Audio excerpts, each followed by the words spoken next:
सीखने के सिद्धांत थॉर्नडाइक।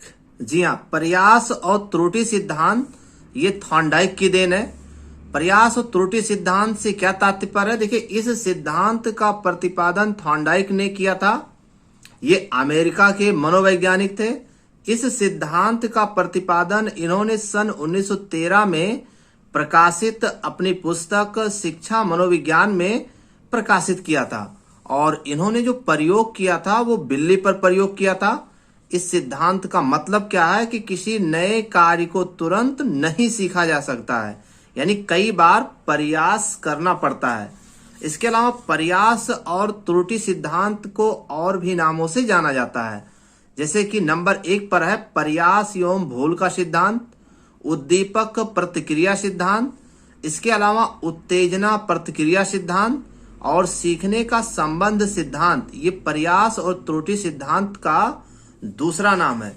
इसके अलावा स्किनर की बात करें तो स्किनर ने क्रिया प्रसूत अधिगम सिद्धांत का प्रतिपादन किया था।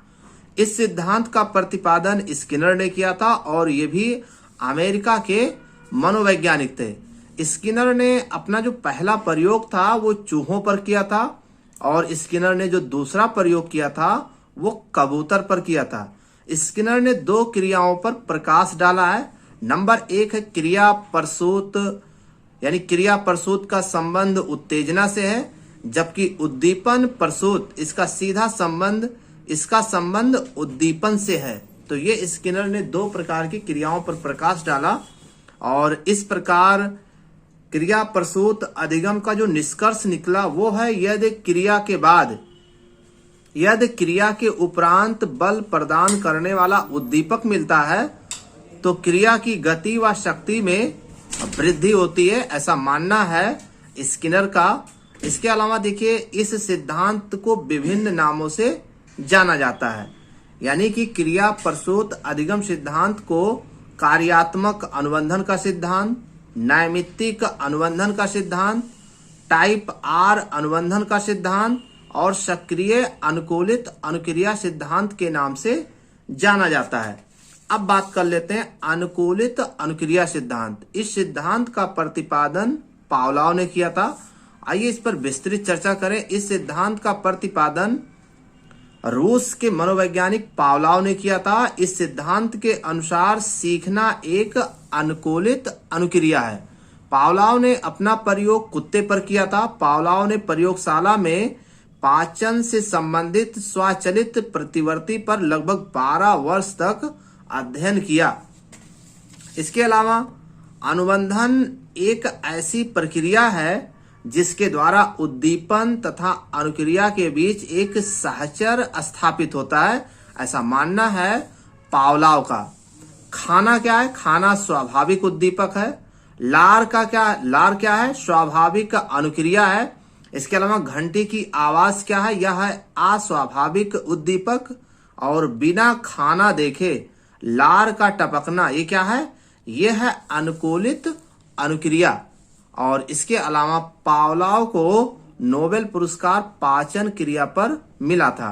अनुकूलित अनुक्रिया सिद्धांत में प्राकृतिक उद्दीपक किसे माना गया है? भोजन को माना गया है।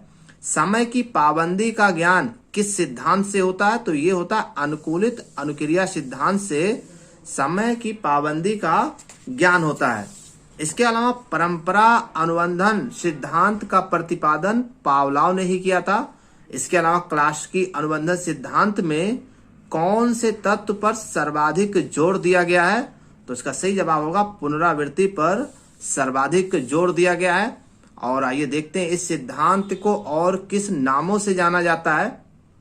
तो इसे टाइप यस अनुबंधन सिद्धांत, क्लासिकी अनुबंधन सिद्धांत, शास्त्रीय अनुकूलन सिद्धांत, क्रिया प्रतिक्रिया सिद्धांत, कंडीशनल रिस्पांस थ्योरी, संबंध प्रतिक्रिया सिद्धांत, इन तमाम नामों से पावलोव के अनुकूलित अनुक्रिया सिद्धांत को जाना जाता है।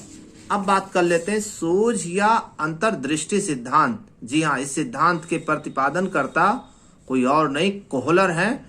इस सिद्धांत का प्रतिपादन जर्मनी के मनोवैज्ञानिक कोहलर, वर्दीमर और कोफका ने किया था। इस सिद्धांत के अनुसार प्राणी किसी नवीन कौशल को प्रयत्न या भूल से नहीं सीखता, बल्कि वह सूझ से सीखता है। यानी कि कुछ कार्य हम देखकर, कुछ कार्य सुनकर करते हैं और कुछ कार्य हम बिना बताए करते हैं या सीखते हैं। इसे ही सूझ या अंतर्दृष्टि सिद्धांत कहते हैं। कोहलर का विचार किसके विचारों पर आधारित है?